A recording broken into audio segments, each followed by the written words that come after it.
Goeiedag, dit is Moedersdag 2025. Geseënde Moedersdag vir jou. Mag jy regtig vreugde, waardering, liefde van al die mense rondom jou beleef. Wat 'n spesiale dag is dit nie?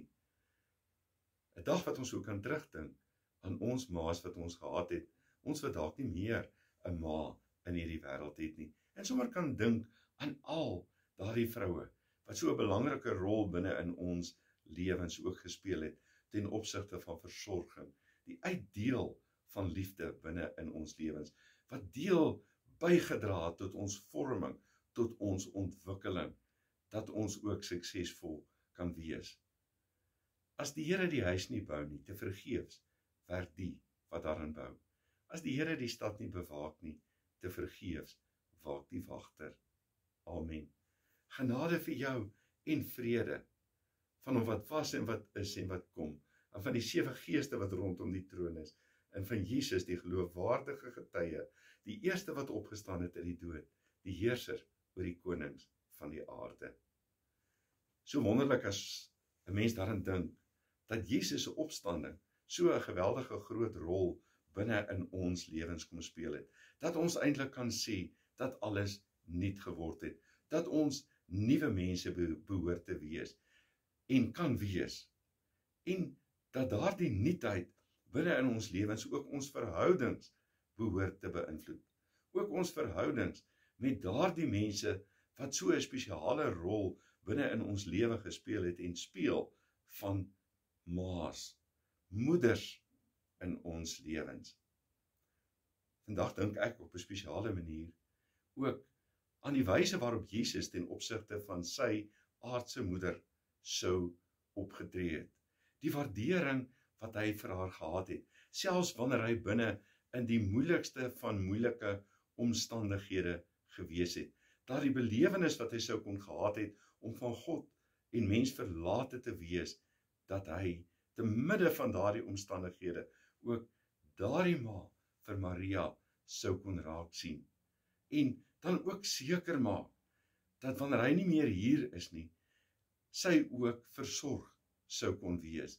En hy haar ook kon toeken aan iemand vir wie hy lief was, wat vir hom lief was, en wat hy geweet het, die nodige sorg vir sy ma sou kon gee. Van dit was vir Jesus besig om die tyd te word, om nie meer deel van hierdie aarde te wees nie. Nou kom ek lees vir jou hierdie gedeelte in Johannes hoofstuk 19, van wat daar aan die kruis gebeur het, een van die kruiswoorde van Jesus, die uitinge van Jesus daar aan die kruis, en dit staan in Johannes 19, van vers 25 af. Dink jouself in hierdie gebeure, Jesus wat aan die kruis hang, en daar van waar hy hang, van God en mens verlate, sou kyk na die mense wat hier rondom hom staan, hier voor hom staan, en dan ook hierdie 4 vroue sou kon raak sien, en ook hierdie een disipel, wat nie soos die ander sou weggeraak het nie, en weggehardloop het nie. Daar staan van vers 25 af, by die kruis van Jesus het sy moeder, en sy moeder se suster, en Maria, die vrou van Klopas, en ook Maria Magdalena gestaan. Toe Jesus sy moeder sien, as ook die disipel vir wie hy lief was, wat by haar staan, sê hy vir sy moeder, vrou, kyk, daar is die seun. Daarna sê hy vir die disipel, kyk, daar is jou moeder. En van daardie oomblik af het die disipel haar in sy huis geneem. Nou word hierdie verhaal vertel dat Johannes van daardie oomblik af inderdaad vir Maria in sy huis geneem het. Oorlewering wil dit hê dat hy meer as 12 jaar vir haar versorg het. Daar is mense wat beweer dat Johannes by geleentheid ook daar in Jerusalem vir 'n oomblik ook 'n belangrike rol binne in die kerk gespeel het, en dat hy daar ook vir Maria sou kon versorg. En dat later, veral daar in Efese, deesdae in Turkye, dat hy ook daar tot haar dood vir Maria sou versorg het. Maar waar begin dit alles? Dit begin daar aan die kruis. Wanneer Jesus hierdie vrou, vir wie hy ook verantwoordelikheid gevoel het, dat hy vir haar sou raak sien, en wou seker maak, dat hierdie ma, hierdie aardse ma van hom, wat so 'n groot rol in sy lewe gespeel het.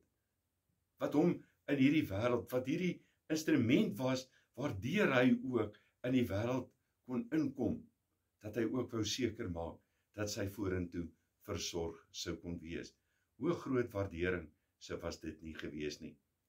En baie belangrik om te weet, dat daar 'n paar goed by hierdie geleentheid gebeur.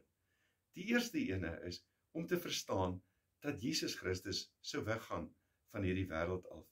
Dat hierdie oomblikke daar aan die kruis snypunte was, ook in sy bestaan binne in hierdie wêreld. Hy sou nie meer vir haar die seun kon wees op hierdie aarde nie, want hy sou uiteindelik ook hierdie verhoogde Here wees. Hy sou ook hierdie persoon wees, wat hierdie band met haar op hierdie aarde, hierdie gewone manier sou sny, omdat hy ook haar middelaar, haar verlosser inderdaad sou wees. En Maria sou ook vir hom verstaan het, alreeds van vroeg af, vir wie hy sou kon wees. Maar op daardie oomblik, daar aan die kruis, binne in hierdie oomblik, wanneer Jesus dan ook hierdie toneel, wil 'n mens sê, verwissel, dan is dit ook vir hom nodig om na hierdie vrou te kyk en seker te wees dat sy versorg is. Die ander disippels het weggehardloop. Hulle was nie daar naby nie, maar Johannes, die disipel vir wie Jesus liefgehad het, hy was daar rond gewees. En hy het daar by sy ma gestaan. En dan dat Jesus ook sê, vrou, wat ook 'n oordentlike manier was, 'n stukkie respek waarmee hy met haar praat en vir haar sê, ek los jou nie onversorg nie. Ek gee jou aan iemand anders wat vir jou gaan versorg. Iemand wat ook liefde binne in jou lewe gaan indra. Ek ken jou toe aan hierdie disipel, aan Johannes. En vir Johannes dan ook sou sê, daar is jou moeder. En dat Johannes dan ook 'n stuk verantwoordelikheid kry. 'n Verantwoordelikheid wat hy tot op daardie stadium nie gehad het nie, om ook hierdie vrou vir Maria in sy wêreld in te neem. Dat 'n mens sê, daar is 'n hele tipe van 'n nuwe aard van versorging, van moederskap en kindskap, wat op daardie oomblik besig is om plaas te vind binne in die lewe van daardie twee mense, wat uiteindelik ook 'n voorbeeld sou word vir die res van ons binne in die samelewing, oor hoe ons ook behoort op te tree. Mense kon vra, maar was dit dan nou nie nodig gewees dat die ander broers wat ons weet dat Jesus gehad het, dat hulle die rol vervul om na Jesus se ma te kyk nie?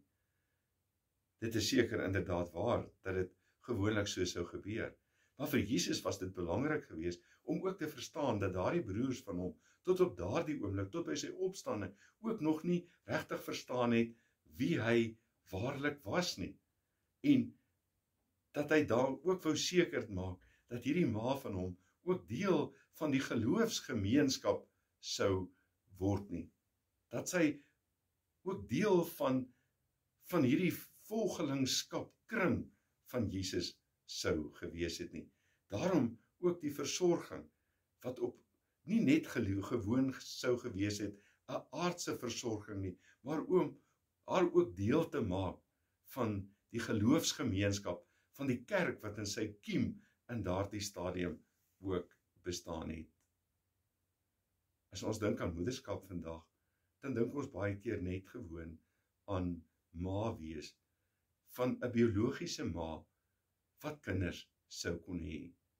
Maar soms lyk dit eintlik heeltemal anders, veral in 'n wêreld wat so geweldig divers is, 'n wêreld wat so geraak is in terme van alle verhoudings, dat ons nie meer moederskap uiteindelik net kan definieer vanuit daardie situasie uit van om 'n biologiese ma te kon wees en eintlik vir altyd of vir baie lank deel van die kinders se lewens sou kon wees nie.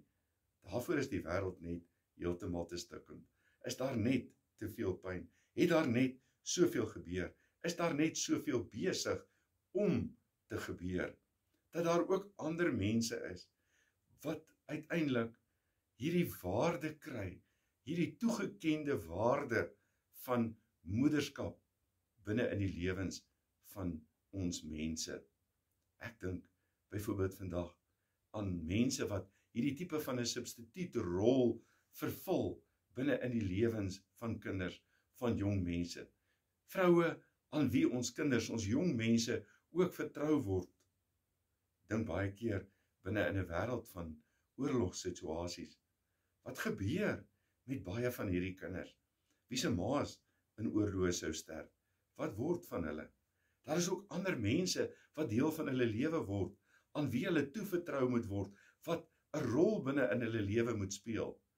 Hoeveel mense, kinders sou nie toegeken word aan kinderhuise nie, waar daar ook met moderne stelsels van kinderhuise, daar ook huismoeders sou wees, wat 'n groot rol binne in hulle lewe sou kon speel, in terme van hulle opvoeding, wat hierdie rol moet speel van om liefde, versorging, deernis te gee, opvoeding te gee, 'n stuk wysheid oor te dra binne in die lewens van die kinders, van die jong mense van die tyd ook nie. Hoe belangrik sou dit nie ook wees om te verstaan dat daar so baie aanneem ouers ook is, wanneer dit nie moontlik is vir 'n ma verskoning om haar kind meer te versorg nie, dat daar iemand anders is wat daardie rol sou oorneem om 'n ma vir iemand te kan wees nie.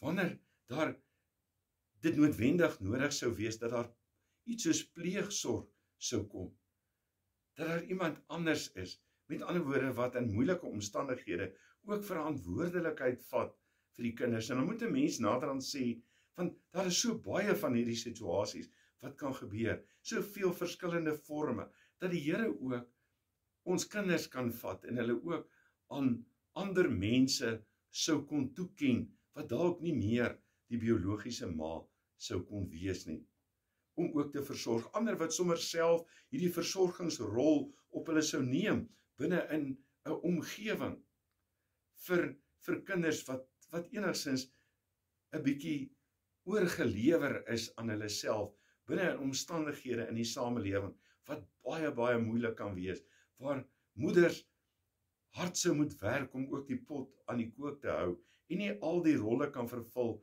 wat sy as 'n ma wil vervul nie, en ander vrouens, wat ook sommer deel word van ons kinders se lewens, en 'n rol begin speel. Met ander woorde, dat moederskap, 'n mens nie altyd moederskap net moet verstaan as 'n biologiese ma nie, maar dat 'n mens ook verstaan, dat daar ook ander fasette is, maar die kern van alles is dat moederskap ook 'n tipe van 'n toegekende moederskap is.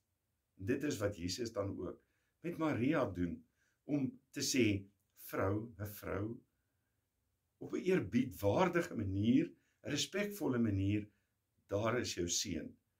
Met ander woorde, om ook te sê, hy vir wie ek ook lief gehad het, jy het ook 'n rol te speel, binne in die lewe van hom, wat ook 'n spesiale persoon binne in my lewe was. Maar aan die ander kant dan ook, vir hierdie seun te kan sê, want dit is die ander kant van dit, jy kan ook 'n ander moeder hê, jy kan ook iemand anders in jou lewe kry, vir wie jy versorging moet gee, vir wie jy liefde moet gee, vir wie jy ook respek behoort te betoon, vir wie jy ook 'n stuk sekuriteit kan verskaf.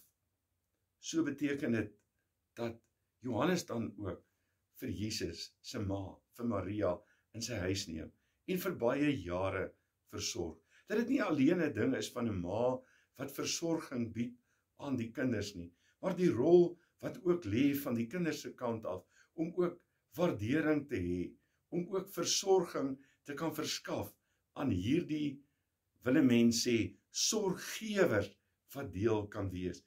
Dat daar iets van 'n wederwysheid is in die samelewing, is 'n wederkerigheid is wat behoort plaas te vind. Jesus sorg dat sy ma versorg is, maar hy maak ook seker dat die kind, dat die ander persoon ook versorg sou wees. Daarom gaan dit oor hierdie wederkerigheid, om te sê, ja, dis waar, daar is ma's wat kinders versorg, maar dan is daar ook weer kinders wat ma's moet versorg, wat ook weer uiteindelik, waar ma's ook weer en versorgingsfigure ook aan kinders, aan ander mense toegeken word, waarin hulle ook weer 'n rol kan speel. Hoeveel versorgers is daar nie in ons samelewing nie? Hoeveel moeders is daar nie, vir wie ons ook versorging dan behoort te gee? 'n Stuk dankbaarheid wat ons ook ten opsigte van hulle moet uitdeel. En dan so jammer, so hartseer, dat daar soveel ma's is, soveel versorgers is, vir wie daar nie regtig meer respek getoon word nie, waar hulle alleen is, waar hulle vereensaam, en daar miskien van tyd tot tyd iemand is wat in hulle lewe verskyn, maar verder dat hulle eensaam sou kon wees. Ma's wat uiteindelik ook verlang dat daar 'n stuk omgee ten opsigte van hulle sou kon wees. En Jesus wil ook sulke mense aan ons ander ook kom toevertrou. En ook vir ons sou kon sê, ja maar weet jy wat, dalk kan jy ook die rol van 'n kind vir 'n ma vertolk. Dalk is dit nie jou eie ma nie, dalk is dit iemand anders wat jy ken, dalk is dit iemand wat jy weet ook eensaam kan wees, ook onversorg kan wees, dat jy dan ook kan gaan, en kan gaan uitreik, en liefde kan uitdeel, en genade kan uitdeel. Daar kan jy ook 'n draai maak by die ouete huis, by die versorgingsoord. Kan jy ook sê, maar hierdie en daardie persoon ken ek, en kan ek ook sê, maar kan iewers verantwoordelikheid vir so 'n persoon ook vertolk. En 'n stuk verantwoordelikheid en liefde vertoon aan iemand anders. Moedersdag wil 'n dag wees wat veelkantig is, wat nie net enkelvoudig wil wees ten opsigte van die biologiese moeders wat ons gehad het, wat ons sou kon hê nie, biologiese kinders wat ons gehad het, wat ons sou kon hê nie. Dit het baie meer kante as dit. En die Here maak dit ook iets van toegekendheid. Wil hy ook in sy voorsienige genade ons ook weer vir mekaar gee om 'n samelewing ook mooier en ook heel te kan maak. Jesus wat die nood van sy moeder en die disipel daar raak sien ook vandag die nood en die behoeftes van ander vroue, van ander kinders, sien hy ook in die wêreld raak. Kom ons neem hierdie verantwoordelikheid ook elke dag op ons en bou sommer net 'n baie mooi en spesiale samelewing rondom ons, ook as mense wat nuut is in Christus Jesus. Here, baie dankie dat U vir ons nuutheid gebring het, vir ons waarde kom gee het en waarde kom toeken het.